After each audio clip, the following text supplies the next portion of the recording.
Hello everyone, welcome to Minnie's Tiny World. আজি মই আপোনালোকক এখন বিয়াৰ এটা বিশেষ অনুষ্ঠানৰ বিষয়ে জনাবলৈ লৈছো। আচলতে দেখুৱাবলৈ লৈছো। বিয়া বুলি ক'লে সাধাৰণতে জোৰোণ, বিয়া, ৰিসেপশ্যন আদিতে সীমাবদ্ধ হয়। কিন্তু বৰপেটাৰ বিয়াবোৰত আৰু এটা অনুষ্ঠান সংযোজিত হয়, সেয়া হৈছে বৈঠকী অনুষ্ঠান।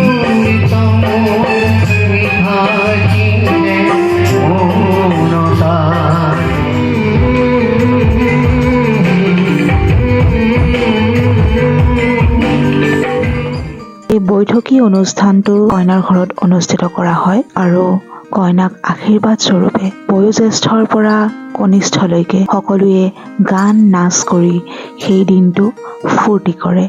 কোনো লোকেতো বৈঠকী অনুষ্ঠান দুদিনীয়াকেও পাতে আৰু এই পৰম্পৰা বৰপেটাত অতীজৰে পৰা চলি আহিছে। আৰু মোৰ সৌভাগ্য হৈছিল যে মোৰ বান্ধৱী এজনী বৰপেটাৰ ছোৱালী, গতিকে তাইৰ বিয়াত এই অনুষ্ঠানটো উপভোগ কৰিবলৈ পাইছিলোঁ। আৰু এয়া বান্ধৱীৰ বন্ধু বান্ধৱীয়ে নৃত্য কৰি সকলোকে আমোদ দিবলৈ চেষ্টা কৰিছে।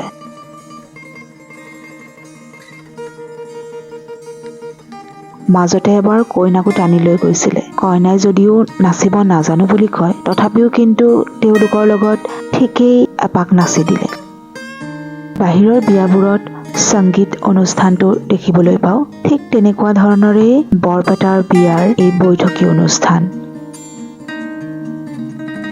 আৰু বান্ধৱীজনীৰ বিয়াৰ জোৰোণৰ দিনাখন গধূলি এই বৈঠকী অনুষ্ঠানটো অনুষ্ঠিত কৰিছিল।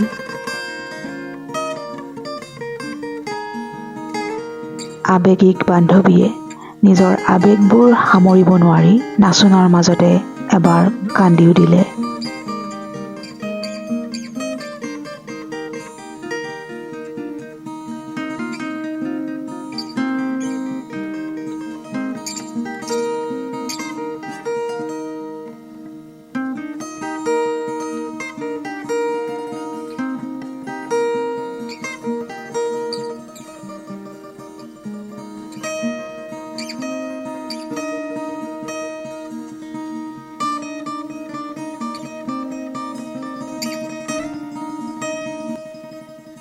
তাৰ পাছত এয়া কইনাই নিজৰ হেৰুৱা দেউতাকক সুঁৱৰি অলপ আৱেগিক হৈ পৰিছিল। ছোৱালী এজনীৰ জীৱনত দেউতাকৰ কি গুৰুত্ব সেয়া হয়তো এগৰাকী ছোৱালীয়েহে বুজে। তাতে আৰু আদবাটতে দেউতাকক হেৰুৱাব লগা হ'লে যি এটা দুখ অনুভৱ কৰে, সেই দুখ হয়তো কাৰোবাৰ লগত ভগাই ল'লেও ভাগ বতৰা নহয়। আৰু দেউতাকৰ স্মৃতিত তাই দেউতাকৰ আটাইতকৈ প্ৰিয় গানটো গুণগুণাই দিলে।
বৈঠকী অনুষ্ঠানটোৰ কথা মই আজিলৈকে জ্ঞাত নাছিলোঁ।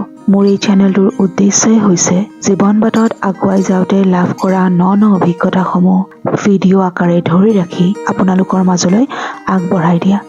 আশা কৰোঁ আপোনালোকে ভিডিঅ'টো চাই ভাল পালে। গতিকে আজিলৈ ইয়াতেই সামৰিছোঁ। পুনৰ এটি নতুন ভিডিঅ' লৈ আপোনালোকৰ মাজলৈ আহিম। ধন্যবাদ।